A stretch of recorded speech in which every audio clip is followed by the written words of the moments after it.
हरे कृष्णा। रसपान करें माघ पूर्णिमा की संपूर्ण कथा। सनातन धर्म में माघ महीने की पूर्णिमा तिथि को बेहद महत्वपूर्ण माना गया है। इस दिन भगवान विष्णु, माँ लक्ष्मी और चंद्रदेव की पूजा अर्चना की जाती है। इस दिन को माघी पूर्णिमा भी कहा जाता है। इस विशेष दिन गंगा नदी में स्नान और दान पुण्य के कार्य शुभ फलदायी माने जाते हैं। मान्यता है कि ऐसा करने से साधक को मोक्ष की प्राप्ति होती है और सभी पापों से मुक्ति मिलती है। माघ पूर्णिमा के दिन गंगा, यमुना समेत अन्य पवित्र नदी में स्नान करने से सभी कष्टों से छुटकारा मिलता है और कई गुना ज्यादा पुण्य फलों की प्राप्ति होती है। तो आइए प्यारे भक्तों, आज के इस पावन दिन में हम रसपान करते हैं माघ पूर्णिमा व्रत में सुनी जाने वाली संपूर्ण कथा एक साथ। प्रेम से बोलिए लक्ष्मीपति विष्णु भगवान की जय। हर हर महादेव, माता पार्वती की जय। गौरी पुत्र गणेश भगवान जी की जय। पूर्णिमा व्रत की संपूर्ण फल पाने के लिए इस कथा को पूरा अवश्य सुनेगा, क्योंकि अधूरा कथा से व्रत का पूर्ण फल कभी प्राप्त नहीं होता। इसलिए कथा को बड़े ही श्रद्धा भाव से पूरा अवश्य सुनेगा। भगवान आप सभी भक्तों की हर मनोकामना को पूर्ण करे। जय श्री हरि। कथा की शुरुआत करेंगे प्रथम पूज्य गणेश जी महाराज के साथ। गणेश जी आप सभी भक्तों की हर मनोकामना को पूर्ण करे। कथा इस प्रकार है। एक बुढ़िया माई थी। वह बहुत गरीब थी, आंखों से अंधी थी। उसका एक बेटा और एक बहू थे। वह बुढ़िया सदैव गणेश भगवान जी की पूजा किया करती थी। एक दिन गणेश जी प्रकट होकर उस बुढ़िया माई से बोले, बुढ़िया माँ, तू जो चाहे सो मांग ले। बुढ़िया माई बोली, मुझे तो मांगना नहीं आता भगवान, कैसे और क्या मांगू। तब गणेश भगवान जी बोले, अपने बेटे और बहू से पूछकर मांग लेना। तब बुढ़िया माई ने अपने बेटे से कहा, बेटा, गणेश जी कहते हैं तू कुछ मांग ले, बता मैं क्या मांगू। बेटा ने कहा, माँ तू धन मांग ले। बहू से पूछा तो बहू ने कहा, सासू माँ नाती मांग लो। तब बुढ़िया माई ने सोचा कि ये तो अपने अपने मतलब की बात कह रहे हैं।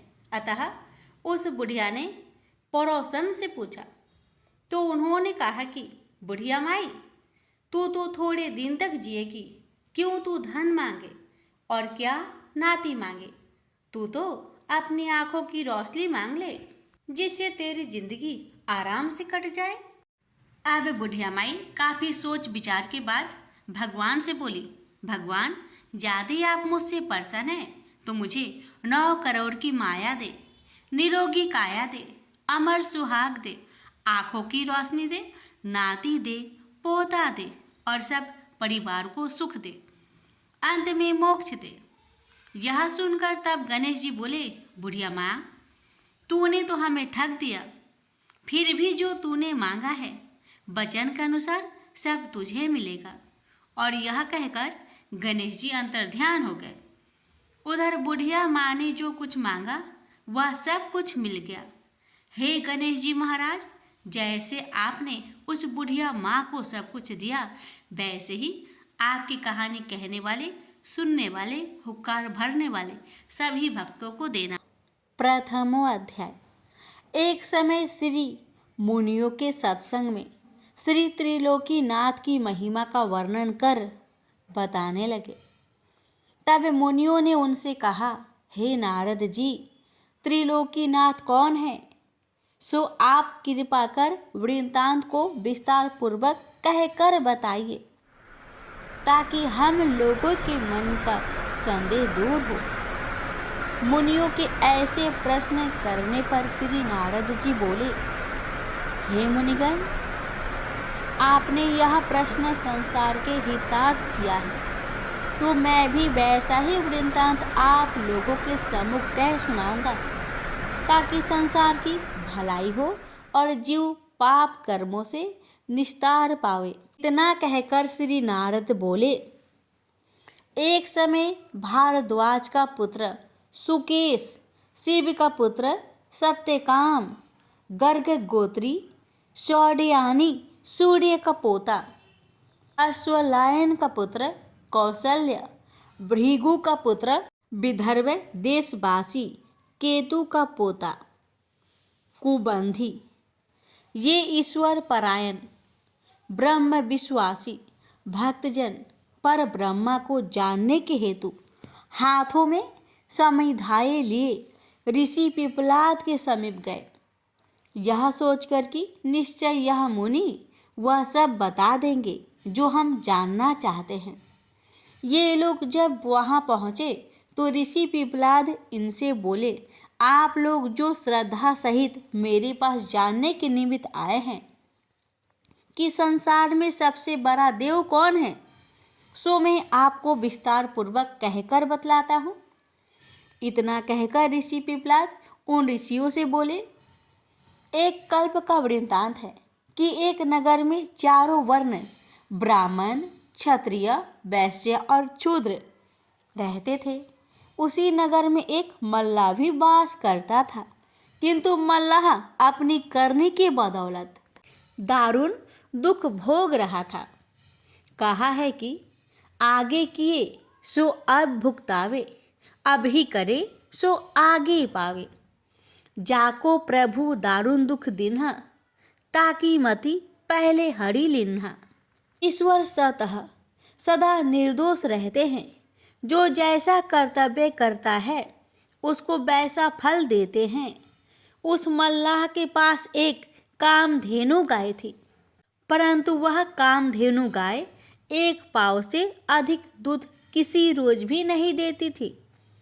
और उस मल्लाह की स्त्री जब से आई तब से अपने सास को सपने में भी मैया जी नहीं कहती थी, और उसका बेटा बाप को कभी बाबूजी नहीं कहता था। वह बेचारा मल्लाह ऐसा दुख भोग रहा था कि आज खाया तो कल के लिए चिंता लगी रहे। इसी कारण वह नित्य पर ब्रह्मा परमात्मा से प्रार्थना करता था, हे भगवान कल क्या भोजन होगा। इस प्रकार से अब दुख भोगते भोगते कुछ रोज हो गए, तो एक रोज उसकी स्त्री ने उससे कहा, घर में एक छटाक चावल दाल नहीं है और तुम चुपचाप बैठे हो। तब वह मल्लाह अपनी स्त्री के ऐसे वचन सुनकर बोला, क्या करे, पास में तो एक पैसा भी नहीं है, कहो चावल दाल कहाँ से और कैसे आवे। अपने पति के यूं कहने पर उसने मकान के अंदर जाकर देखा कि घर में 1 सेर के करीब मटर और ताखे पर 2 पैसे हैं। वह उन पैसों और मटर को उठा लाई और अपने पति को देकर कहा, ये लो और बाजार से चावल दाल मोल ले आओ। मल्लाह मटर को अपने गमछे के कोने में बांध पैसे को टेट में रखकर बाजार को चला। तब उसका दुख दूर करने के निमित्त पर ब्रह्मा परमात्मा ने एक डंडी को भेजा। वह डंडी मुझ का डारा पहने, लंगोटा चढ़ाए, अंग में भस्म रमाए, ऊपर से पीतांबर ओढ़े, कर में कमंडलू लिए, दिव्य मूर्ति को धारण की, उस मल्लाह के नगर के निकट आकर एक पीपल के वृक्ष पर चढ़कर बैठे रहे। तब तक मल्लाह भी वहां आ पहुंचा। मल्लाह को आता देखकर वृक्ष के ऊपर से डंडी बोले, ए मल्लाह तुम किधर जाते हो। इस शब्द को सुनकर मल्लाह ने पीछे की तरफ जो घूमकर देखा तो उसको कोई आदमी दिखाई नहीं पड़ा। तब वह फिर आगे को बढ़ा। बढ़ते ही फिर वही आवाज सुनाई दी कि ए मल्लाह तुम किधर जाते हो। दोबारा आवाज सुनकर फिर मल्लाह ने घूमकर देखा, और जब फिर उसको कोई आदमी दिखाई नहीं पड़ा तब वह आश्चर्यचकित हो स्वयं कहने लगा, कहीं कोई दिखाई तो पड़ता नहीं, फिर कौन मुझे पुकार रहा है। यह सोच ही रहा था कि उसकी निगाह एक बार एक पीपल के ऊपर पड़ी तो क्या देखा कि एक बड़ा तेजोवान डंडी जटा मुकुट धारण किए, पीतांबर ओढ़े, कर में कमांडलू लिए एक पीपल की मोटी डाल पर बैठे हैं। डंडी महाराज को देखकर मल्लाह प्रणाम करके बोला, महाराज आप कौन हैं? मुझे किस लिए पुकार रहे हैं? इस दास के लिए आपकी क्या आज्ञा होती है? सेवा में यह दास हाजिर है, जो आज्ञा हो कहिए। डंडी बोले, मैं त्रिलोकीनाथ का भेजा हुआ शक्तिमान डंडी हूँ। डंडी महाराज के ऐसे वचन सुनकर मल्लाह ने बड़े हर्ष के साथ साष्टांग प्रणाम किया। मल्लाह का प्रेम देख डंडी ने प्रसन्न हो आशीर्वाद देकर पूछा, तुम कहाँ जाते हो? मल्लाह बोला, स्वामीनाथ मैं बाजार जा रहा हूँ।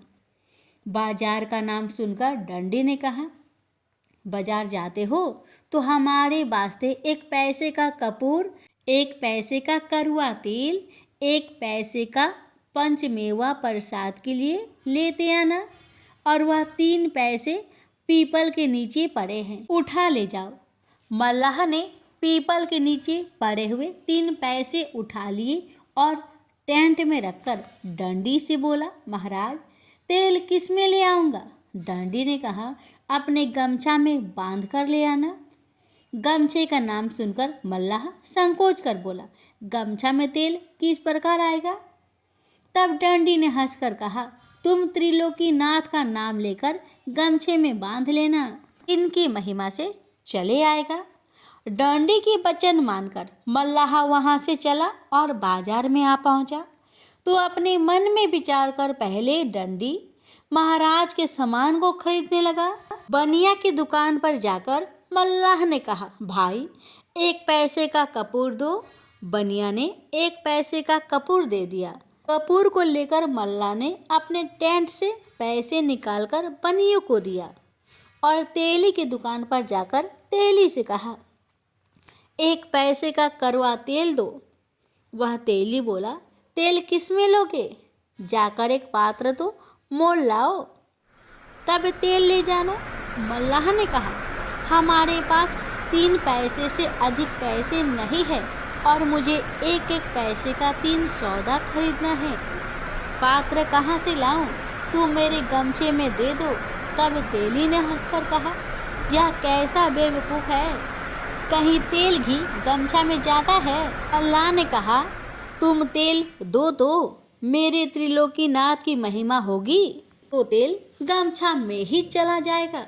यह सुनकर तेली अपने मन में कहने लगा कि देखे तो इसकी त्रिलोकीनाथ जी की कैसी महिमा है और गमछा में तेल लेकर कैसे जाता है।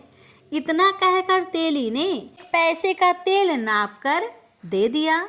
मल्लाह ने जब गमछे में तेल ले लिया तो जैसे पुराइन के पत्र पर जल ठहर जाता है, उसी तरह गमछे में तेल त्रिलोकीनाथ की महिमा से ठहर गया।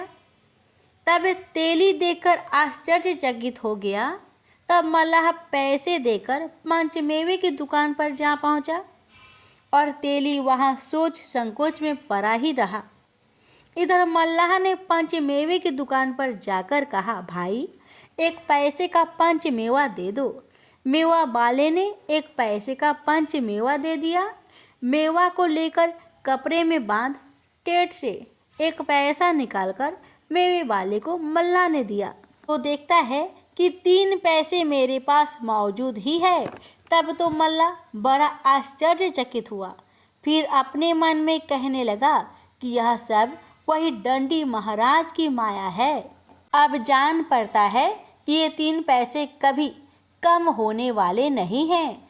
ऐसे अपने मन में विचार कर मल्लाह ने बड़े आनंद से 1-1 पैसे करके अपनी इच्छा अनुसार फल फूल, गंध, धूप इत्यादि वस्तुएं भी खरीद कर बड़ी सी पोटली बांध ली। इसके बाद अपना चावल दाल वगैरह सब सौदा खरीद कर बाजार से चल पड़ा। फिर भी मल्लाह के पास 3 पैसे मौजूद थे।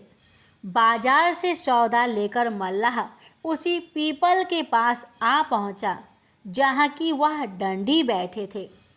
सौदा लेकर आने पर डंडी ने मल्लाह से कहा, हमारे वास्ते तुम जो जो वस्तुएं लाए हो वह सब अलग अलग करके यहाँ रख दो और अपने वास्ते जो लाए हो वह अपने घर ले जाओ। मल्लाह डंडी की आज्ञा सुनकर सब सौदा खोलकर अलग अलग रखकर बोला, महाराज तेल कहाँ रखे? डंडी ने कहा, देखो वह पीपल में खोखला है, उसी खोखले को साफ करके तेल उसमें रख दो। मल्लाह खोखले को साफ कर उसमें तेल रखकर बोला, महाराज आपके 3 पैसे तो हमारे पास ज्यों के त्यों मौजूद ही है। यह सुनकर डंडी ने हंसकर कहा, तुम जहाँ से पैसे उठाकर ले गए हो वहीं उन पैसे को रख दो। मल्लाह के उसी जगह उन तीनों पैसे के रख देने पर डंडी ने मल्लाह से कहा, अब तुम अपना सौदा लेकर जाओ और कल सवेरे ही अपने बंधुओं को निमंत्रण देकर कहना कि अमुक पीपल के नीचे मैं आज त्रिलोकी नाथ का पूजन और व्रत कथा को सुनूंगा। हाँ, सब सज्जनों को निमंत्रण देता हूँ कि अपने बंधुओं सहित पधार कर सम्मिलित होवे। ऐसा कहकर डंडी ने फिर कहा, ए मल्लाह देखो, जिस आचार्य के मुख से त्रिलोकी नाथ की व्रत कथा श्रवण करना, उस आचार्य को आदर सत्कार के साथ भोजन करा के यथाशक्ति जो हो सके दक्षिणा देकर विदा करना। आचार्य को दान नहीं देने से कोई यज्ञ क्यों न हो, वह यज्ञ निरर्थक हो जाता है। जैसे मजदूर को बुलाकर काम करावे और मजदूरी ना दे तो वह अधर्म समझा जाता है। त्रिलोकी नाथ की कथा सुनकर अपने बंधुओं सहित प्रेम से प्रसाद को भक्षण करना चाहिए। जो कोई मनुष्य त्रिलोकी नाथ के प्रसाद को पाने में संकोच करता है, उसके ऊपर निश्चित जानो कि त्रिलोकी नाथ का कोप होता है, वह मनुष्य महान कष्ट पाता है। और जो मनुष्य त्रिलोकी नाथ का प्रसाद श्रद्धा के सहित लेकर भक्षण करता है, उसके ऊपर त्रिलोकी नाथ अवश्य प्रसन्न होकर मनसा पूरी करते हैं। इस तरह का उपदेश देकर डंडी ने मल्लाह को घर भेजा। तब मल्लाह डंडी के यहाँ से चला और अपने नगर के निकट आया तो उसका लड़का उसको आते देख बाबूजी बाबूजी कहते हुए उसके पास आकर मिठाई मांगने लगा। लड़के को बाबूजी कहते हुए सुनकर मल्लाह अपने दिल में खुश होकर कहने लगा कि आज तक तो कभी भी मेरे लड़के ने मुझे बाबूजी नहीं कहा, आज क्या बात है कि बड़े प्रेम के साथ बाबूजी कहते हुए मेरे पास दौड़े आया। लड़के की बात पर मल्लाह चकित हो प्रेम के सहित लड़के को घर ले चला। उसकी स्त्री ने जब देखा कि मेरा पति एक बड़ा सा गट्टर लिए आ रहा है तो दौड़ती हुई अपनी सास के पास जा कहने लगी कि मैया जी, आज न जाने कहाँ से स्वामीनाथ एक बड़ी भारी गठरी लिए आते हैं। यह सुनकर उसकी सास बहुत आश्चर्यचकित हो कहने लगी कि आज तक तो सिखलाने पर भी बहू कभी मैया जी मुझे नहीं कहती थी, परंतु आज क्या बात है कि मैया जी कह रही है। बहू की बात पर वह विचार कर ही रही थी कि इतने में मल्लाह अपने लड़के सहित गट्ठर लिए मकान में आ पहुंचा। गट्ठर को देखकर उसकी माता बोली, बेटा तुम यह गट्ठर कहाँ से उठा लाए? माता की ऐसी बात सुनकर मल्लाह ने सारा हाल कह सुनाया। जब सवेरा हुआ तो उसकी माता, स्त्री और पुत्र तीनों उस पीपल के पास गए। जाकर डंडी जी को प्रणाम किया। डंडी ने तीनों को बड़ी प्रसन्नता से आशीर्वाद देते हुए कहा कि तुम लोग यहाँ की जमीन साफ सुथरी कर तैयार कर दो। तब वे तीनों डंडी के कहने के मुताबिक वहाँ की जमीन साफ करने लगे। इधर मल्लाह अपने बंधु बांधवों तथा नगर के सब लोगों को कथा सुनने के निमित्त निमंत्रण देकर पीपल के पास जा पहुंचा। जब निमंत्रण देकर मल्लाह चला गया तो किसी आदमी ने एक पंडित से पूछा, महाराज त्रिलोकीनाथ नाम के कौन देवता है? तब पंडित जी बोले, 3 लोक 14 भुवन के मालिक त्रिलोकीनाथ है। यह सुनकर सभी लोग श्रद्धा सहित त्रिलोकीनाथ की कथा सुनने के निमित्त उस पीपल के पास पहुँचे और डंडी ने मल्लाह से कहा, तुम जल्दी से स्नान करके प्रसाद को स्वच्छ करो। डंडी की कथा अनुसार मल्लाह स्नान वगैरह सब विधि से पवित्र होकर प्रसाद को विधि पूर्वक स्वच्छ किया। तब फिर डंडी ने कहा कि चौका चंदन करके प्रसाद को 3 भागों में पृथक पृथक रखो और लोटे में जल भरकर उसमें 1 पैसा और 1 सुपारी डालो। उसके ऊपर आम का पल्लव देकर 3 बत्ती का दीपक कड़वे तेल का जला दो और कपूर की आरती कर आसन लगाकर बैठो और प्रेम के सहित श्री त्रिलोकीनाथ का सदुपदेश सुनो।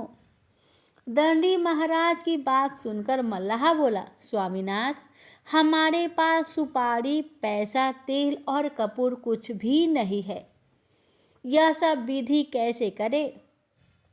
आपकी आज्ञा हो तो बाजार से जाकर मोल लाए। तब डंडी ने कहा, कल जो हमारे निमित्त सब सामान बाजार से मोल लाए हो, वह सब सामान वहीं रखा है, उसको लेकर विधि करो।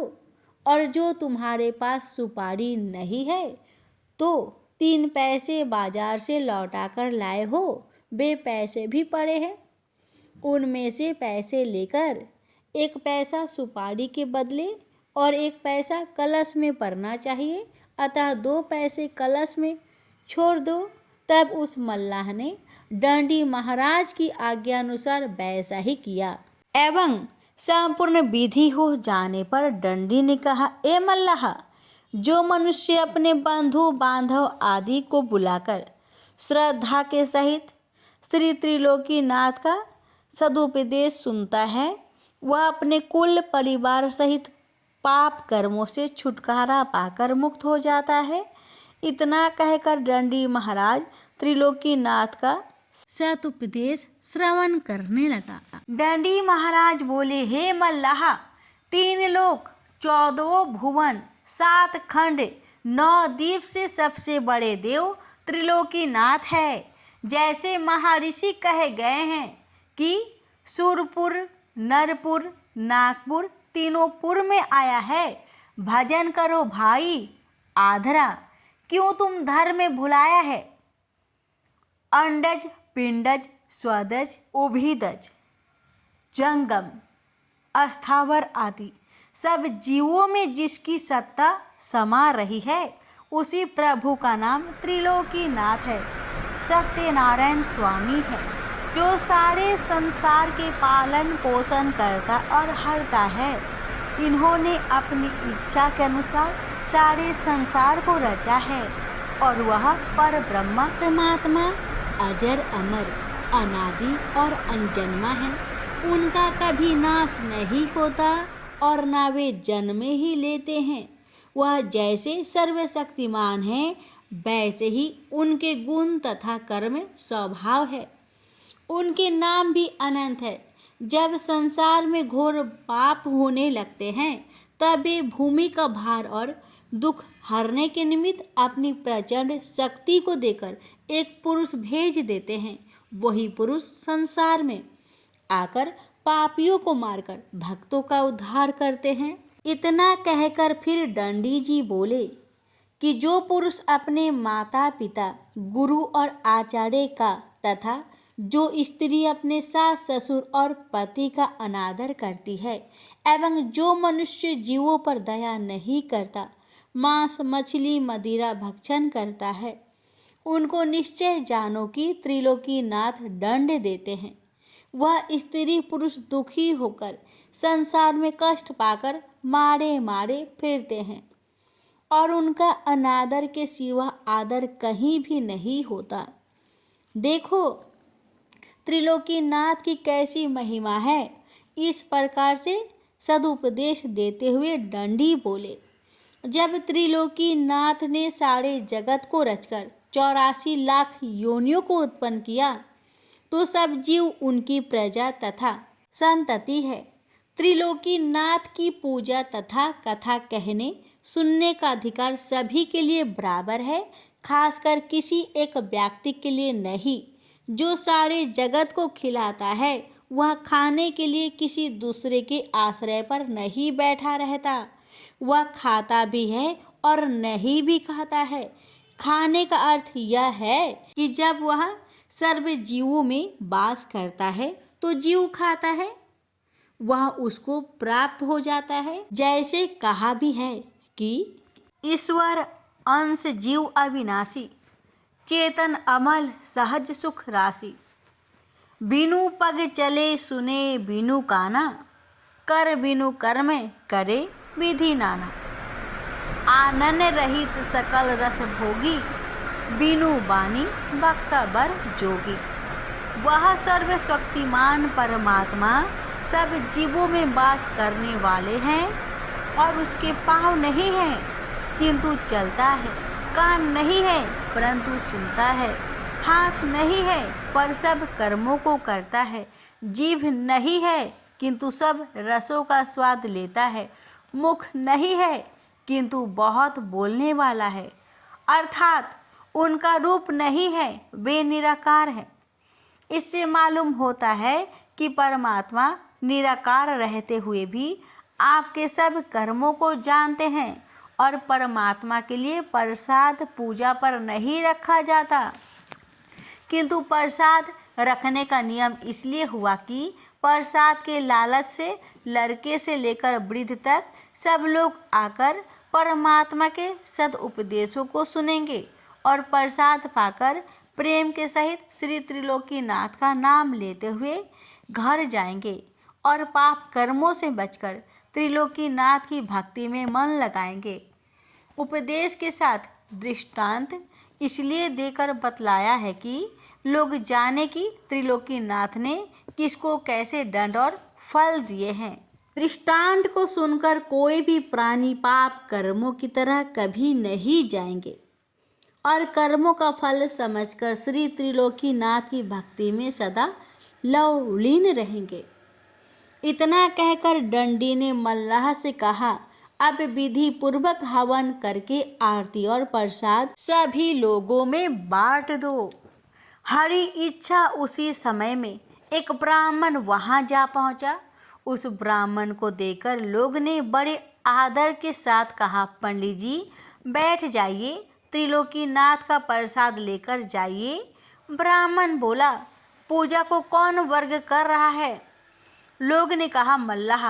यह सुनकर ब्राह्मण बोला, मल्लाह का प्रसाद नहीं लूँगा। इतना कहकर वह ब्राह्मण वहाँ से चल दिया। तब दंडी कहने लगे कि यह ब्राह्मण बड़ा घमंडी जान पड़ता है। यह त्रिलोकीनाथ के प्रसाद में छूत मानकर भक्त का अनादर कर चला गया, तो निश्चय जानो इस ब्राह्मण का घमंड त्रिलोकीनाथ अवश्य तोड़ेंगे। संसार में जितने घमंडी हुए, किसी का घमंड त्रिलोकीनाथ ने नहीं रहने दिया। देखो कहा है कि हरिजन जानी छूत जेहि मानी, होए छुछुंदर सो मल खानी। जो प्राणी श्री त्रिलोकीनाथ के भक्त में छूत लगाता है वह मल मूत्र को खाने वाला छुछुंदर होता है। इतना कहकर दंडी बोले कि अब प्रसाद को लेकर लोगों के बीच बांट दो और जो प्रसाद बचे सो उठाकर अपने घर ले जाओ। दंडी महाराज के कथा अनुसार मल्लाह ने सबको प्रसाद बांट दिया।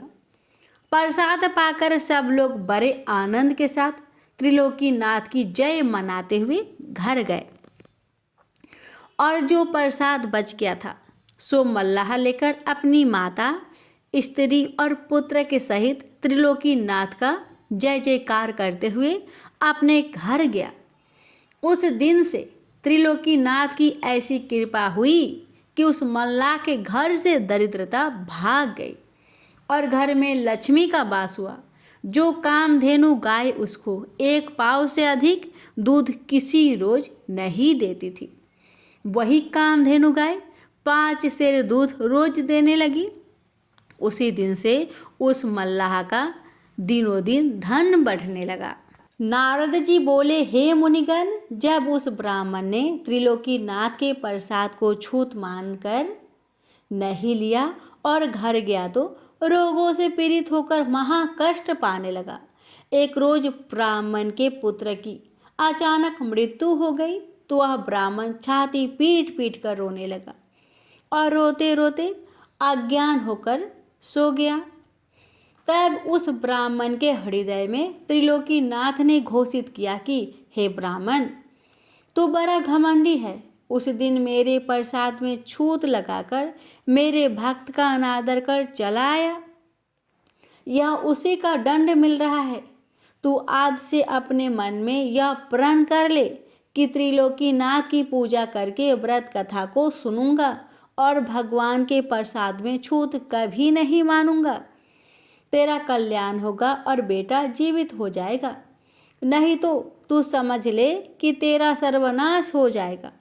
जो प्राणी त्रिलोकीनाथ के प्रसाद को छूत समझकर नहीं लेता है वह महाकष्ट को पाता है और उसके धन जन का नाश हो जाता है। भगवान के प्रसाद में कभी छूत नहीं लगाना चाहिए।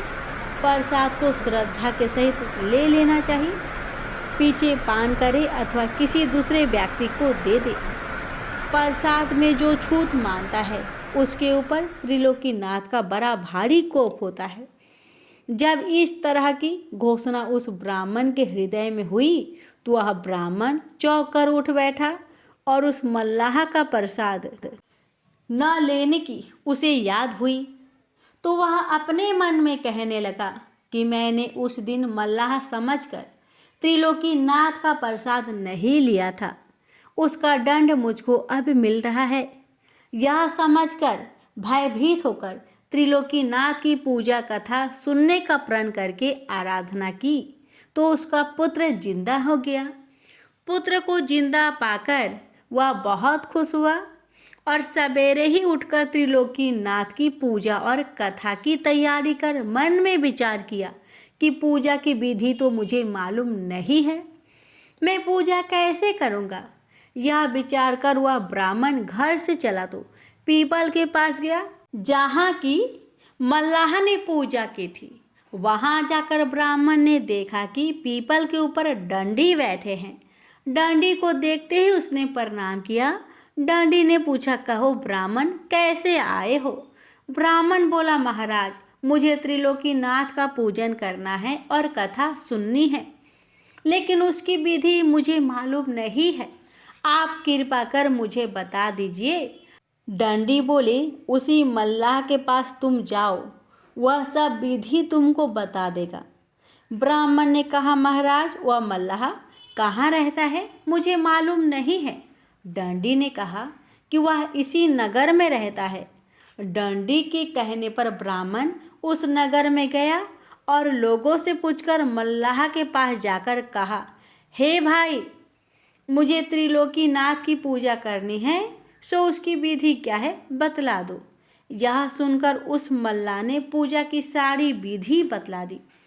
विधि को सुनकर ब्राह्मण ने कहा, ए भाई, तुम कृपा कर मेरे साथ चलो, बिना तुम्हारे गए ठीक नहीं होगा। ब्राह्मण की यह बात सुनकर मल्लाह उसके साथ उस पीपल के पास आया और डंडी को प्रणाम किया।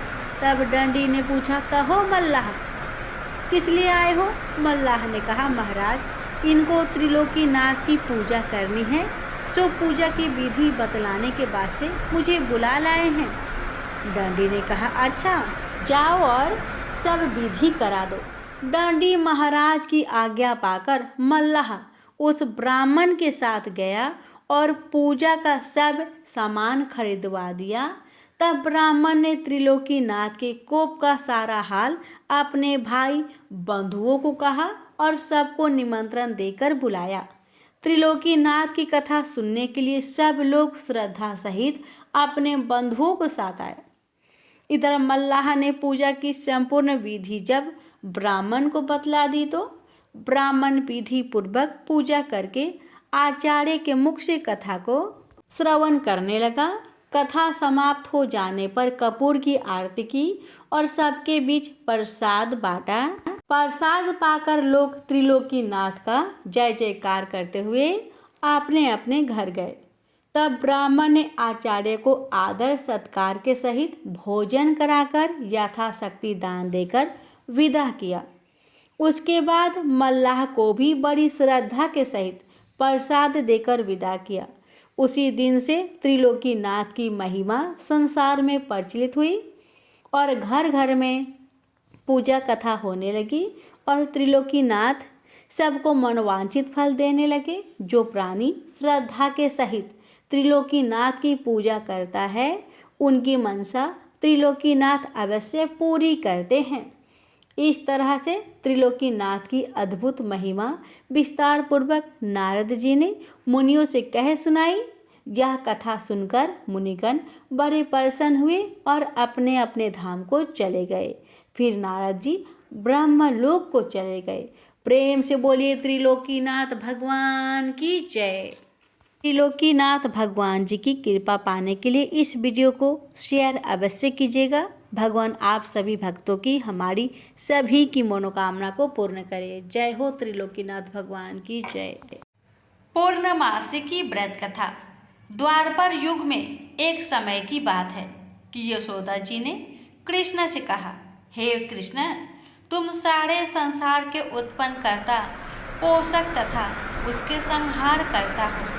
आज कोई ऐसा व्रत मुझसे कहो जिसके करने से मृत्यु लोक में स्त्रियों को विधवा होने का भय ना रहे तथा यह व्रत सभी मनुष्य की मनोकामनाएं पूर्ण करने वाला हो। श्री कृष्ण कहने लगे, हे माता, तुमने अति सुंदर प्रश्न किया है। मैं तुमसे ऐसे ही व्रत को सविस्तार कहता हूँ। सौभाग्य की प्राप्ति के लिए स्त्रियों को 32 पूर्णमासियों का व्रत करना चाहिए। इस व्रत के करने से स्त्रियों को सौभाग्य संपत्ति मिलती है।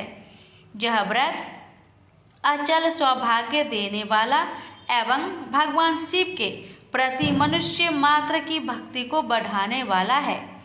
यशोदा जी कहने लगी, हे कृष्ण, सर्वप्रथम इस व्रत को मृत्यु लोक में किसने किया था? इसके विषय में विस्तार पूर्वक मुझसे कहो। श्री कृष्ण जी कहने लगे कि इस भूमंडल पर एक अत्यंत प्रसिद्ध राजा चंद्रहास से पालित अनेक प्रकार के रत्नों से परिपूर्ण कांतिका नाम की एक नगरी थी। वहाँ पर धनेश्वर नाम का एक ब्राह्मण था और उसकी स्त्री अति सुशीला रूपवती थी।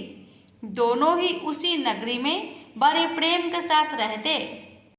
एक समय एक बड़ा तपस्वी योगी उस नगरी में आया। वह योगी उस ब्राह्मण के घर को छोड़कर अन्य सब घरों से भिक्षा लाकर भोजन किया करता था। रूपवती से वह भिक्षा नहीं लिया करता था। उस योगी ने एक दिन रूपवती से भिक्षा न लेकर किसी अन्य घर से भिक्षा लेकर गंगा किनारे जाकर भिक्षान्न को प्रेम पूर्वक खा रहा था कि धनेश्वर ने योगी का यह सब कार्य किसी प्रकार से देख लिया। अपनी भिक्षा के अनादर से दुखी होकर धनेश्वर योगी से बोला, महात्मन, आप सब घरों से भिक्षा लेते हैं परंतु मेरे घर की भिक्षा कभी भी नहीं लेते, इसका कारण क्या है? योगी ने कहा कि निसंतान के घर की भीख पतितों के अन्न के तुल्य होती है और जो पतितों का अन्न खाता है वो भी पतित हो जाता है। चूँकि तुम निसंतान हो अतः पतित हो जाने के भय से मैं तुम्हारे घर की भिक्षा नहीं लेता हूँ। धनेश्वर यह बात सुनकर अपने मन में बहुत दुखी हुआ और हाथ जोड़कर योगी के पैरों पर गिर पड़ा तथा अंतर्भाव से कहने लगा, हे महाराज, यदि ऐसा है तो आप मुझको पुत्र प्राप्ति का उपाय बतलाइए। आप सर्वज्ञ हैं, मुझ पर अवश्य ही यह कृपा कीजिए। धन की मेरे घर में कोई कमी नहीं परंतु मैं पुत्र न होने के कारण अत्यंत दुखी हूँ। आप मेरे इस दुख का हरण करें। आप सामर्थ्यवान हैं, यह सुनकर योगी कहने लगे, हे ब्राह्मण, तुम चंडी की आराधना करो। घर आकर उसने अपने स्त्री से सब वृत्तांत कहा और स्वयं तप के निमित्त वन में चला गया। वन में जाकर उसने चंडी की उपासना की और उपवास किया। चंडी ने 16वें दिन उसको सपने में दर्शन दिया और कहा, हे धनेश्वर, जा तेरे पुत्र होगा, परंतु वह 16 वर्ष की आयु में ही मृत्यु को प्राप्त हो जाएगा। यदि तुम दोनों स्त्री पुरुष 32 पूर्णमासियों का व्रत विधि पूर्वक करोगे तो वह दीर्घ आयु होगा। जितनी तुम्हारी सामर्थ्य हो, आटे के दिए बनाकर शिव जी का पूजन करना, परंतु पूर्णमासी को 32 जौ जाने चाहिए। प्रातःकाल होने पर इस स्थान के समीप ही तुम्हें एक आम का वृक्ष दिखाई देगा। उस पर तुम चढ़कर एक फल तोड़कर शीघ्र अपने घर चले जाना। अपनी स्त्री से सब वृत्तांत कहना। ऋतु स्नान के पश्चात स्वच्छ होकर शंकर जी का ध्यान करके उस फल को खा लेगी। तब शंकर भगवान की कृपा से उसको गर्भ हो जाएगा। जब वह ब्राह्मण प्रातःकाल उठा तो उसने उस स्थान के पास ही एक आम का वृक्ष देखा, जिस पर एक अत्यंत सुंदर आम का फल लगा हुआ था। उस ब्राह्मण ने उस आम के वृक्ष पर चढ़कर उस फल को तोड़ने का प्रयत्न किया, परंतु वृक्ष पर कई प्रकार प्रयत्न करने पर भी वह ना चढ़ पाया। तब तो उस ब्राह्मण को बहुत चिंता हुई और विघ्न विनाशक गणेश जी की वंदना करने लगा। हे दयानिधे, अपने भक्त के विघ्नों का नाश करके उनके मंगल कार्य को करने वाले, दुष्टों का नाश करने वाले, रिद्धि सिद्धि के देने वाले, आप मुझ पर कृपा करके इतना बल दे कि मैं अपने मनोरथ को पूर्ण कर सकूं। इस प्रकार श्री गणेश जी की प्रार्थना करने पर उनकी कृपा से धनेश्वर वृक्ष पर चढ़ गया और उसने एक अति सुंदर आम का फल देखा। उसने विचार किया कि जो वरदान से फल मिला था वह यह है और कोई फल दिखाई नहीं देता। उस धनेश्वर ब्राह्मण ने जल्दी से उस फल को तोड़कर अपनी स्त्री को लाकर दिया और उसकी स्त्री ने अपने पति के कथन अनुसार उस फल को खा लिया और वह गर्भवती हो गई। देवी जी की असीम कृपा से उसे एक अत्यंत सुंदर पुत्र उत्पन्न हुआ, जिसका नाम उन्होंने देवी दास रखा। माता पिता के हर्ष और शोक के साथ वह बालक शुक्ल पक्ष के चंद्रमा की भांति अपने पिता के घर में बढ़ने लगा। भवानी की कृपा से वह बालक बहुत ही सुंदर, सुशील और विद्या पढ़ने में बहुत ही निपुण हो गया। दुर्गा जी की आज्ञा अनुसार उसकी माता ने 32 पूर्णमासी का व्रत रखना प्रारंभ कर दिया था, जिससे उसका पुत्र बड़ी आयु वाला हो जाए। 16वां वर्ष लगते ही देवी दास के माता पिता को बड़ी चिंता हो गई कि कहीं उनके पुत्र की इस वर्ष मृत्यु ना हो जाए। इसलिए उन्होंने अपने मन में विचार किया कि यदि यह दुर्घटना उनके सामने हो गई तो वे कैसे सहन कर सकेंगे। अस्तु उन्होंने देवी दास के मामा को बुलाया और कहा कि हमारी इच्छा है कि देवी दास 1 वर्ष तक काशी में जाकर विद्या अध्ययन करे और उसको अकेला भी नहीं छोड़ना चाहिए। इसलिए साथ में तुम चले जाओ और 1 वर्ष के पश्चात इसको वापस लौटा लाना। सब प्रबंध करके उसके माता पिता ने काशी जाने के लिए देवीदास को एक घोड़े पर बैठाकर उसके मामा को उसके साथ कर दिया, किंतु यह बात उसके मामा या किसी और से नहीं कही। धनेश्वर ने सपत्नीक अपने पुत्र की मंगल कामना तथा दीर्घ आयु के लिए भगवती दुर्गा की आराधना और पूर्णमासियों का व्रत करना आरंभ कर दिया। इस प्रकार बराबर 32 पूर्णमासी का व्रत पूरा किया। कुछ समय पश्चात एक दिन वह दोनों मामा और भांजा मार्ग में रात्रि बिताने के लिए किसी ग्राम में ठहरे हुए थे। उस दिन उस गांव में एक ब्राह्मण की अत्यंत सुंदरी, सुशीला, विदुषी और गुणवती कन्या का विवाह होने वाला था। जिस धर्मशाला के अंदर वर और उसकी बारात ठहरी हुई थी, उस धर्मशाला में देवीदास और उसके मामा भी ठहरे हुए थे। संयोगवश कन्या को तेल आदि चढ़ाकर मंडप आदि का कृत्य किया गया तो लगन के समय वर को धनुर्वात हो गया। अस्तु वर के पिता ने अपने कुटुंबियों से परामर्श करके निश्चय किया कि यह देवीदास मेरा पुत्र जैसा ही सुंदर है, मैं इसके साथ ही लगन करा दूं और बाद में विवाह के अन्य कार्य मेरे लड़के के साथ हो जाएंगे। ऐसा सोचकर देवीदास के मामा से जाकर बोला कि तुम थोड़ी देर के लिए अपने भांजे को हमें दे दो, जिससे विवाह के लग्न का सब कृत्य सुचारू रूप से हो सके। तब उसका मामा कहने लगा कि जो कुछ भी मधुपर्क आदि कन्यादान के समय वर को मिले वह सब हमें दिया जाए, तो मेरा भांजा इस बारात का दूल्हा बन जाएगा। यह बात वर के पिता ने स्वीकार कर लेने पर उसने अपना भांजा वर बनने को भेज दिया और उसके साथ सब विवाह कार्य रात्रि में विधि पूर्वक संपन्न हो गया।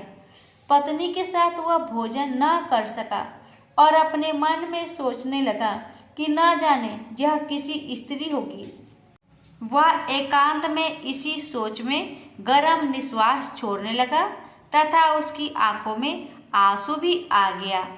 तब वधू ने पूछा कि क्या बात है, आप इतने उदासीन व दुखी क्यों हो रहे हैं?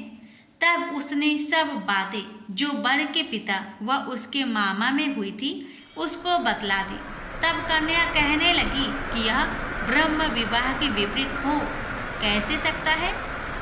हे देव, ब्राह्मण और अग्नि के सामने मैंने आपको ही अपना पति बनाया है, इसलिए आप ही मेरे पति हैं।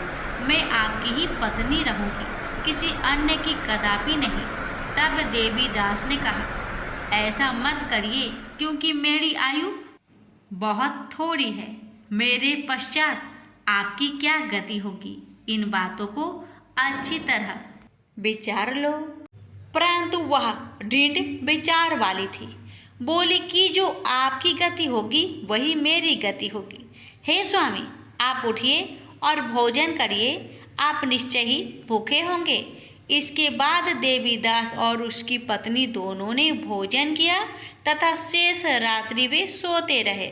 प्रातःकाल देवीदास ने अपनी पत्नी को 3 नगों से जड़ी हुई एक अंगूठी दी, एक रुमाल दिया और बोला, हे प्रिय, इसे लो और संकेत समझकर स्थिर चित हो जाओ।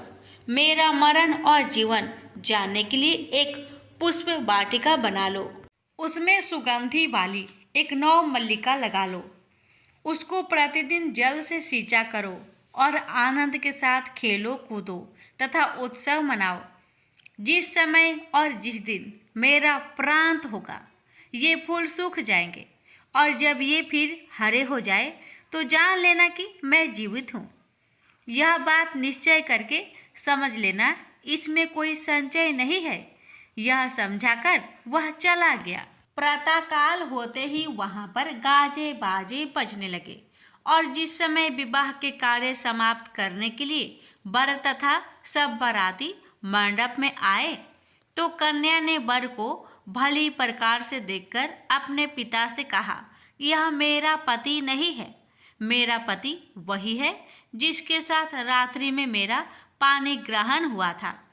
इसके साथ मेरा विवाह नहीं हुआ है। यदि यह वही है तो बताए कि मैंने इसको क्या किया। मधुपर्क और कन्यादान के समय जो मैंने भूषण आदि दिए थे उन्हें दिखाए तथा रात में मैंने क्या गुप्त बातें कही थी वह सब सुनाए। पिता ने उसके कथन अनुसार वर को बुलाया। कन्या की यह सब बातें सुनकर वह कहने लगा कि मैं कुछ नहीं जानता। इसके पश्चात लज्जित होकर वह अपना सा मुंह लेकर चला गया और सारी बारात भी अपमानित होकर वहां से लौट गई।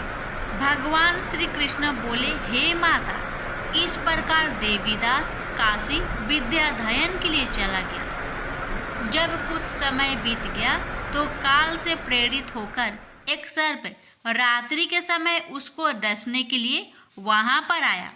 उस विषधर के प्रभाव से उसके शयन के स्थान चारों ओर से विष की ज्वाला से बेसैला हो गया, परंतु व्रतराज के प्रभाव से उसको काटने न पाया, क्योंकि पहले ही उसकी माता ने 32 पूर्णिमा का व्रत कर रखा था। इसके बाद वह मध्या के समय स्वयं काल वहां पर आया और उसके शरीर से उसके प्राणों को निकालने का प्रयत्न करने लगा, जिससे वह मूर्छित होकर पृथ्वी पर गिर पड़ा। भगवान की कृपा से उसी समय पार्वती जी के साथ श्री शंकर जी वहां पर आ गए।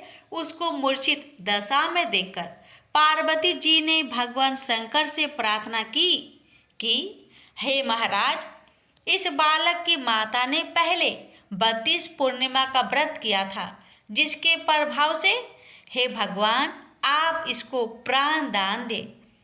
भवानी के कहने पर भक्त वत्सल भगवान श्री शिव जी ने उसको प्राण दान दे दिया। इस व्रत के प्रभाव से काल को भी पीछे हटना पड़ा और देवीदास स्वस्थ होकर बैठ गया। उधर उसकी स्त्री उसके काल की प्रतीक्षा किया करती थी। जब उसने देखा कि उस पुष्प वाटिका में पत्र पुष्प कुछ भी नहीं रहे तो उसको बड़ा आश्चर्य हुआ, और जब वह वैसे ही हरी भरी हो गई तो वह जान गई कि वह जीवित हो गए हैं। यह देखकर वह बहुत प्रसन्न मन से अपने पिता के कहने लगी कि पिताजी, मेरे पति जीवित है, आप उनको ढूंढिए। जब 16 वर्ष व्यतीत हो गया तो देवीदास भी अपने मामा के साथ काशी से चल दिया। इधर उसे ससुर उसको ढूंढने के लिए अपने घर से जाने वाले ही थे कि वह दोनों मामा भांजा वहां पर आ गए। उसको आया देखकर उसका ससुर बड़ी प्रसन्नता के साथ अपने घर में ले गया। उस समय नगर के निवासी भी वहां इकट्ठे हो गए और सबने निश्चय किया कि अवश्य ही इसी बालक के साथ इस कन्या का विवाह हुआ था। उस बालक को जब कन्या ने देखा तो पहचान लिया और कहा कि ये तो वही है जो संकेत करके गया था। तदुपरांत सभी कहने लगे कि भला हुआ जो यह आ गया, और सब नगरवासियों ने आनंद मनाया। कुछ दिन बाद देवीदास अपनी पत्नी और माता के साथ अपने ससुर के घर से बहुत सा उपहार आदि लेकर अपने घर के लिए प्रस्थान किया। जब वह अपने गांव के निकट आ गया तो कई लोगों ने उसको देखकर उसके माता पिता को पहले ही जाकर खबर दे दी कि तुम्हारा पुत्र देवीदास अपनी पत्नी और मामा के सहित आ रहे हैं। ऐसा समाचार सुनकर पहले तो उन्हें विश्वास ही नहीं हुआ, किंतु जब और लोगों ने भी आकर उनकी बात का समर्थन किया तो उनको बड़ा आश्चर्य हुआ। लेकिन थोड़ी देर में देवीदास ने आकर अपने माता पिता के चरणों में अपना सिर रखकर प्रणाम किया और उसकी पत्नी ने अपने सास ससुर के चरणों को स्पर्श किया तो माता पिता ने अपने पुत्र और पुत्रवधू को अपने हृदय से लगा लिया और दोनों की आंखों में प्रेम अश्रु बह चले। अपने पुत्र और पुत्रवधू के आने की खुशी में धनेश्वर ने बड़ा भारी उत्सव किया और ब्राह्मणों को भी बहुत सी दान दक्षिणा देकर प्रसन्न किया। श्री कृष्ण जी कहने लगे कि इस प्रकार धनेश्वर 32 पूर्णिमाओं की व्रत के प्रभाव से पुत्रवान हो गया। जो भी स्त्रियां इस व्रत को करती है वे जन्म जन्मांतर में वैधव का दुख नहीं भोगती और सदैव सौभाग्यवती रहती है। यह मेरा वचन है, इसमें कोई संदेह नहीं मानना। यह व्रत पुत्र पौत्रों को देने वाला तथा संपूर्ण मनोकामनाओं को पूर्ण करने वाला है। 32 पूर्णिमाओं के व्रत करने से व्रत की सब इच्छाएं भगवान शिव जी की कृपा से पूर्ण हो जाती है। प्रेम से बोलिए हर हर महादेव। एक समय की बात है, नैमिषारण्य तीर्थ में सौनकादि 88,000 ऋषियों ने श्री सूत जी से पूछा, हे प्रभु, इस कलयुग में वेद विद्या रहित मनुष्य को प्रभु भक्ति किस प्रकार मिल सकती है तथा उनका उद्धार कैसे होगा? हे मुनि श्रेष्ठ, कोई ऐसा तप बताइए जिससे थोड़े समय में ही पुण्य मिले और मनोवांछित फल भी मिल जाए। इस प्रकार की कथा सुनने की हम इच्छा रखते हैं। सर्व शास्त्रों के ज्ञाता सूत जी बोले, हे वैष्णवों, मैं पूज्य आप सभी ने प्राणियों के हित की बात पूछी है, इसलिए मैं एक श्रेष्ठ व्रत को आप लोगों को बतलाऊंगा जिसे नारद जी ने लक्ष्मी नारायण जी से पूछा था और लक्ष्मीपति ने मुनि श्रेष्ठ नारद जी से कहा था। आप सब इसे ध्यान से सुनिए। एक समय की बात है, योगीराज नारद जी दूसरों के हित की इच्छा लिए अनेकों लोकों में घूमते हुए मृत्यु लोक में आ पहुंचे। यहाँ उन्होंने अनेक योनियों में जन्मे प्राय सभी मनुष्यों को अपने कर्मों द्वारा अनेकों दुख से पीड़ित देखा। उनका दुख देख नारद जी सोचने लगे कि कैसा यत्न किया जाए इसके करने से निश्चित रूप से मानव के दुखों का अंत हो जाए। इसी विचार पर मनन करते हुए वह विष्णु लोक में गए। वह देवों के इस भगवान नारायण की स्तुति करने लगे, जिनके हाथों में शंख, चक्र, गदा और पद्म थे, गले में वरमाला पहने हुए थे। स्तुति करते हुए नारद जी बोले, हे भगवान, आप अत्यंत शक्ति से संपन्न हैं। मन तथा वाणी भी आपको नहीं पा सकती है। आपका यदि मध्य तथा अंत नहीं है, निर्गुण स्वरूप सृष्टि के कारण भक्तों के दुख को दूर करने वाले, आपको मेरा नमस्कार है। नारद जी की स्तुति सुन विष्णु भगवान बोले, हे मुनि श्रेष्ठ, आपके मन में क्या बात है? आप किस काम के लिए पधारे हैं, उसे निसंकोच कहो। इस पर नारद मुनि बोले कि मृत्यु लोक में अनेक योनियों में जन्मे मनुष्य अपने कर्मों के द्वारा अनेकों दुख से दुखी हो रहे हैं। हे नाथ, आप मुझ पर दया रखते हैं तो बताइए कि वो मनुष्य थोड़े प्रयास से ही अपने दुखों से कैसे छुटकारा पा सकते हैं।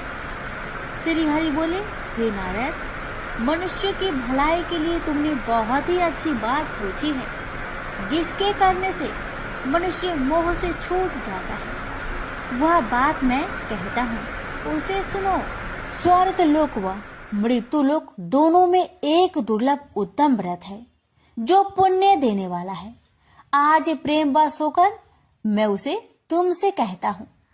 श्री सत्यनारायण भगवान का यह व्रत अच्छी तरह विधान पूर्वक करके मनुष्य तुरंत ही यहाँ सुख भोग कर मरने पर मोक्ष पाता है। श्री हरि के वचन सुन नारद जी बोले कि उस व्रत का फल क्या है और उसका विधान क्या है। यह व्रत किसने किया था, इस व्रत को किस दिन करना चाहिए, सभी कुछ विस्तार से बताए। नारद की बात सुनकर श्री हरि बोले, दुख व शोक को दूर करने वाला यह व्रत सभी स्थानों पर विजय दिलाने वाला है। मानव को भक्ति व श्रद्धा के साथ शाम को श्री सत्यनारायण की पूजा धर्म परायण होकर ब्राह्मणों व बंधुओं के साथ करनी चाहिए। भक्ति भाव से ही नैवेद्य केले का फल, घी, दूध और गेहूं का आटा सवाया ले। गेहूं के स्थान पर साठी का आटा, शक्कर तथा गुड़ लेकर वह सभी भक्षण योग्य पदार्थों को मिलाकर भगवान का भोग लगाए। ब्राह्मणों सहित बंधु बांधवों को भी भोजन कराए। उसके बाद स्वयं भोजन करे और भजन कीर्तन के साथ भगवान की भक्ति में लीन हो जाए। इस तरह से सत्यनारायण भगवान का यह व्रत करने पर मनुष्य की सारी इच्छाएं निश्चित रूप से ही पूरी होती है। इस कली काल अर्थात कलयुग में मृत्यु लोक में मोक्ष का यही एक सरल उपाय है। इति श्री सत्यनारायण व्रत कथा प्रथम अध्याय संपूर्ण। श्रीमन नारायणे नारायणे नारायण, भज मन नारायणे नारायणे नारायण। श्री सत्यनारायण भगवान की जय। सूत जी बोले, हे ऋषियों, जिसने पहले समय में इस व्रत को किया था उसका इतिहास कहता हूँ, ध्यान से सुनो। सुंदर काशीपुरी नगरी में एक अत्यंत निर्धन ब्राह्मण रहता था। भूख प्यास से परेशान हुआ धरती पर घूमता रहता था। ब्राह्मणों से प्रेम करने वाले भगवान ने एक दिन ब्राह्मण का वेश धारण कर उसके पास जाकर पूछा, हे वृप, नित्य दुखी होकर तुम पृथ्वी पर क्यों घूमते हो? दीन ब्राह्मण बोला, मैं निर्धन ब्राह्मण हूँ, भिक्षा के लिए धरती पर घूमता हूँ। हे भगवान, यदि आप इसका कोई उपाय जानते हो तो बताइए। वृद्ध ब्राह्मण कहता है कि सत्यनारायण भगवान मनोवांछित फल देने वाले हैं, इसलिए तुम उनका पूजन करो। इसे करने से मनुष्य सभी दुखों से मुक्त हो जाता है। वृद्ध ब्राह्मण बनकर आए सत्यनारायण भगवान उस निर्धन ब्राह्मण को व्रत का सारा विधान बताकर अंतर्ध्यान हो गए। मन ही मन सोचने लगा कि जिस व्रत को वृद्ध ब्राह्मण करने को कह गया है मैं उसे जरूर करूंगा। यह निश्चय करने के बाद उसे रात में नींद नहीं आई। वह सवेरे उठकर सत्यनारायण भगवान के व्रत का निश्चय कर भिक्षा के लिए चला गया। उस दिन निर्धन ब्राह्मण को भिक्षा में बहुत धन मिला, जिससे उसने बंधु बांधवों के साथ मिलकर श्री सत्यनारायण भगवान का व्रत संपन्न किया। भगवान सत्यनारायण का व्रत संपन्न करने के बाद वह निर्धन ब्राह्मण सभी दुखों से छूट गया और अनेक प्रकार की संपत्तियों से युक्त हो गया। उसी समय से यह ब्राह्मण हर माह इस व्रत को करने लगा। इस तरह से सत्यनारायण भगवान के व्रत को जो भी मनुष्य करेगा वह सभी प्रकार के पापों से छूटकर मोक्ष को प्राप्त होगा। जो मनुष्य इस व्रत को करेगा वह भी सभी दुखों से मुक्त हो जाएगा। सूत जी बोले कि इस तरह से नारद जी से नारायण जी का कहा हुआ श्री सत्यनारायण व्रत को मैंने तुमसे कहा। हे वृपो, मैं अब और क्या कहूँ? ऋषि बोले, हे मुनिवर, संसार में उस वृप से सुनकर और किस किस ने इस व्रत को किया, हम सब इस बात को सुनना चाहते हैं। इसके लिए हमारे मन में श्रद्धा का भाव है। सूत जी बोले, हे मुनियों, जिसने इस व्रत को किया है वह सब सुनो। एक समय वही वृप धन व ऐश्वर्य के अनुसार अपने बंधु बांधवों के साथ इस व्रत को करने को तैयार हुआ। उसी समय एक लकड़ी बेचने वाला बूढ़ा आदमी आया और लकड़ियां बाहर रखकर अंदर ब्राह्मण के घर में गया। प्यास से दुखी वह लकड़हारा उनको व्रत करते देख वृप को नमस्कार कर पूछने लगा कि आप यह क्या कर रहे हैं तथा इसे करने से क्या फल मिलेगा, कृपया मुझे भी बताइए। ब्राह्मण ने कहा कि सब मनोकामनाओं को पूरा करने वाला यह सत्यनारायण भगवान का व्रत है। इनकी कृपा से ही मेरे घर में धान्य धान्य आदि की वृद्धि हुई है। वृप से सत्यनारायण व्रत के कथा के बारे में जानकर लकड़हारा बहुत प्रसन्न हुआ। चरणामृत लेकर वह प्रसाद खाने के बाद वह अपने घर गया। लकड़हारे ने अपने मन में संकल्प किया कि आज लकड़ी बेचने से जो धन मिलेगा उसी से श्री सत्यनारायण भगवान का उत्तम व्रत करूंगा। मन में इस विचार को ले बूढ़ा आदमी सिर पर लकड़ियां रख उस नगर में बेचने गया जहां धनी लोग ज्यादा रहते थे। उस नगर में उसे अपनी लकड़ियों का दाम पहले से 4 गुना अधिक मिलता है। बूढ़ा प्रसन्नता के साथ दाम लेकर केले, शक्कर, घी, दूध, दही और गेहूं का आटा ले और सत्यनारायण भगवान की व्रत की अन्य सामग्रियां लेकर अपने घर गया। वहां उसने अपने बंधु बांधवों को बुलाकर विधि विधान से सत्यनारायण भगवान का पूजन और व्रत किया। इस व्रत के प्रभाव से वह बूढ़ा लकड़हारा धन पुत्र आदि से युक्त होकर संसार के समस्त सुख भोग अंत काल में बैकुंठ धाम को चला गया। इति श्री सत्यनारायण व्रत कथा 2 अध्याय संपूर्ण। श्रीमन नारायणे नारायणे नारायणे भज मन नारायणे नारायणे नारायणे। श्री सत्यनारायण भगवान की जय। सूत जी बोले, हे श्रेष्ठ मुनियों, अब आगे की कथा कहता हूँ। पहले समय में उल्कामुख नाम का एक बुद्धिमान राजा था। वह सत्य वक्ता और जितेंद्रिय था। प्रतिदिन देव स्थानों पर जाता और निर्धनों को धन देकर उनके कष्ट दूर करता था। उसकी पत्नी कमल के समान मुख वाली तथा सती साध्वी थी। भद्रशिला नदी के तट पर उन दोनों ने श्री सत्यनारायण भगवान का व्रत किया। उसी समय साधु नाम का एक वैश्य आया। उसके पास व्यापार करने के लिए बहुत सा धन भी था।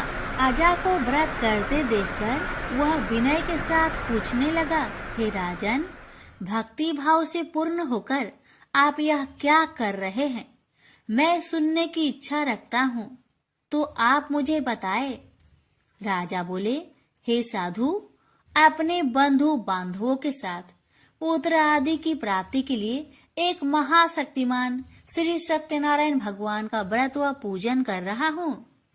राजा के वचन सुन साधु आदर से बोला, हे राजन, मुझे इस व्रत का सारा विधान कहिए। आपके कथा अनुसार मैं भी इस व्रत को करूँगा।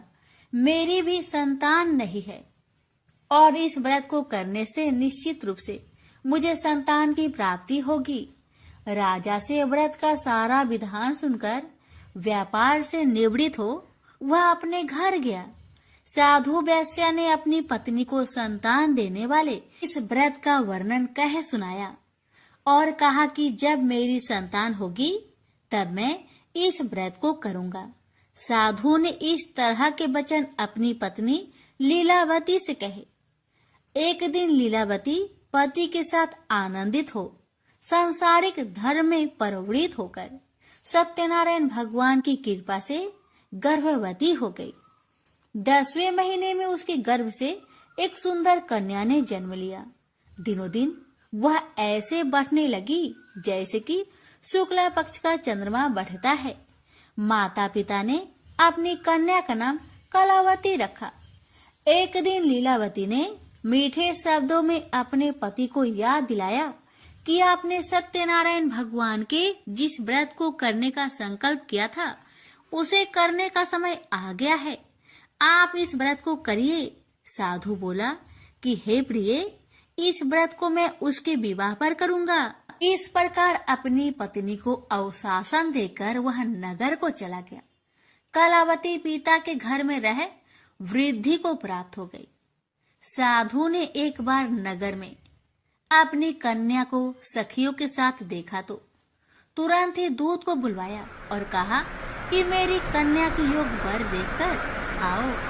साधु की बात सुनकर दूत कंचन नगर में पहुंचा और वहां देखभाल कर लड़की के सुयोग वनिक पुत्र को ले आया।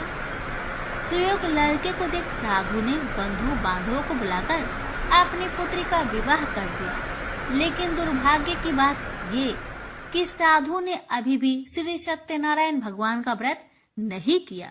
इस पर श्री भगवान क्रोधित हो गए और श्राप दिया कि साधु को अत्यधिक दुख मिले। अपने कार्य में कुशल साधु बनिया जमाई को लेकर समुद्र के पास स्थित होकर रत्नासारपुर नगर में गया। वहां जाकर दामाद ससुर दोनों मिलकर चंद्रकेतु राजा के नगर में व्यापार करने लगे। एक दिन भगवान सत्यनारायण की माया से एक चोर राजा का धन चुराकर भाग रहा था।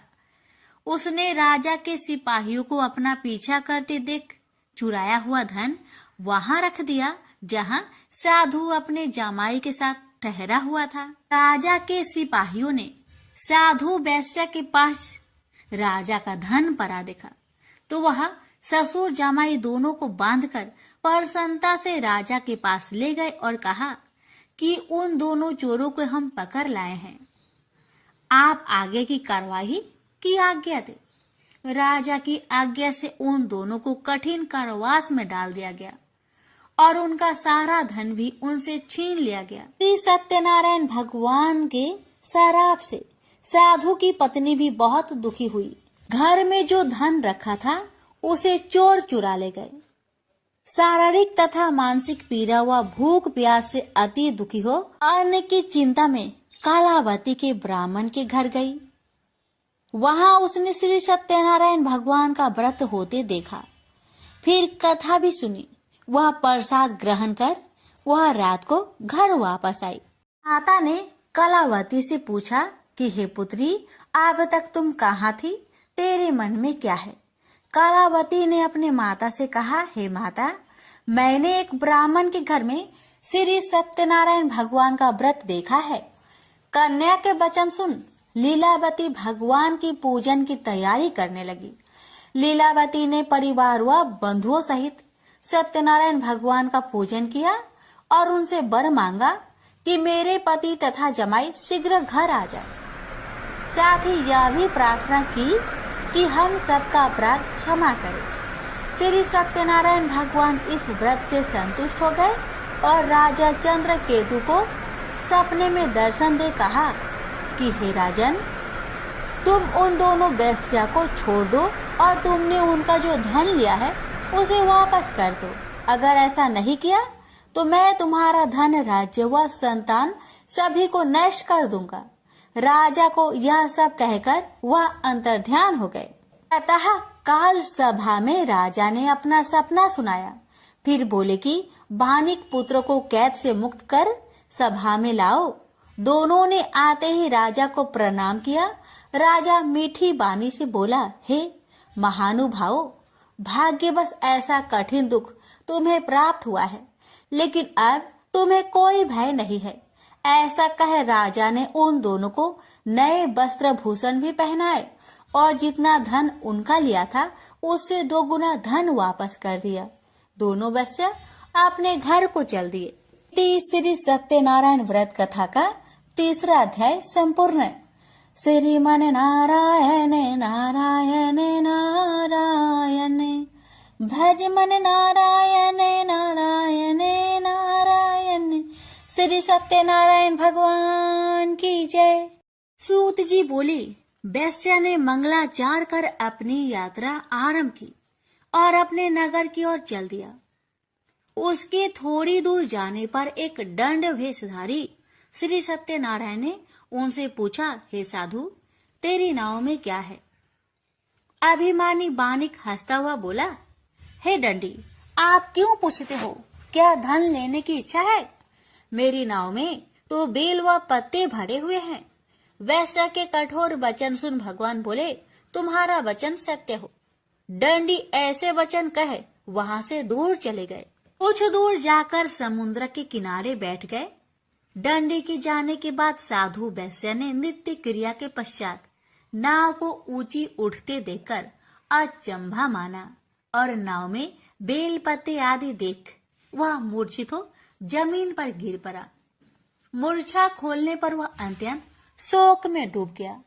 तब उसका दामाद बोला कि आप शोक न मनाए, यह दंडी का श्राप है, इसलिए हमें उनकी शरण में जाना चाहिए, तभी हमारी मनोकामना पूरी होगी। दामाद की बात सुनकर वह दंडी के पास पहुंचा और अत्यंत भक्ति भाव नमस्कार करके बोला, मैंने आपसे जो असत्य वचन कहे थे उनके लिए मुझे क्षमा दे। ऐसा कहकर महान शोकातुर हो रोने लगा। दंडी भगवान बोले, हे बानिक पुत्र, मेरी आज्ञा से बार बार तुम्हें दुख प्राप्त हुआ है, तू मेरी पूजा से विमुख हुआ। साधु बोला, हे भगवान, आपकी माया से ब्रह्मा आदि देवता भी आपके रूप को नहीं जानते, तब मैं अज्ञानी कैसे जान सकता हूँ? आप प्रसन्न होइए, अब मैं सामर्थ्य के अनुसार आपकी पूजा करूंगा। मेरी रक्षा करो और पहले के समान नौका में धन भर दो। साधु वैश्य के भक्ति पूर्वक वचन सुनकर भगवान प्रसन्न हो गए और उसकी इच्छा अनुसार वरदान देकर अंतर ध्यान हो गए। ससुर जमाई जब नाव पर आए तो नाव धन से भरी हुई थी। फिर वही अपने अन्य साथियों के साथ सत्यनारायण भगवान का पूजन कर अपने नगर को चल दिए। जब नगर के नजदीक पहुँचे तो दूत को घर पर खबर करने के लिए भेज दिया। दूत साधु की पत्नी को प्रणाम कर कहता है कि मालिक अपने दामाद सहित नगर के निकट आ गए हैं। दूत की बात सुन साधु की पत्नी लीलावती ने बड़े हर्ष के साथ सत्यनारायण भगवान का पूजन कर अपनी पुत्री कलावती से कहा कि मैं अपने पति के दर्शन को जाती हूँ, तो कार्य पूर्ण कर शीघ्र आ जाना। माता के ऐसे वचन सुन कलावती जल्दी में प्रसाद छोड़ अपने पति के पास चली गई। प्रसाद की अवज्ञा के कारण श्री सत्यनारायण भगवान रुष्ट हो गए और नाव सहित उसके पति को पानी में डुबो दिए। कलावती अपने पति को वहां ना पाकर रोती हुई जमीन पर गिर गई। नौका को डूबा हुआ देख वह कन्या को रोता देख साधु दुखी होकर बोला कि हे प्रभु, मुझसे तथा मेरे परिवार से जो भूल हुई है उसे क्षमा करे। साधु के दीन वचन सुनकर श्री सत्यनारायण भगवान प्रसन्न हो गए और आकाशवाणी हुई, हे साधु, तेरी कन्या मेरे प्रसाद को छोड़कर आई है, इसलिए उसका पति अदृश्य हो गया है। यदि वह घर जाकर प्रसाद खाकर लौटती है तो इसे उसका पति अवश्य मिलेगा। ऐसी आकाशवाणी सुन कलावती घर पहुंचकर प्रसाद खाती है और फिर आकर अपने पति के दर्शन करती है। उसके बाद साधु अपने बंधु बांधवों सहित श्री सत्यनारायण भगवान का विधि विधान से पूजन करता है। इस लोक का सुख भोग वह अंत में स्वर्ग जाता है। इति श्री सत्यनारायण व्रत कथा चतुर्थ अध्याय संपूर्ण। श्रीमन नारायणे नारायणे नारायणे भजमन नारायणे नारायणे नारायण।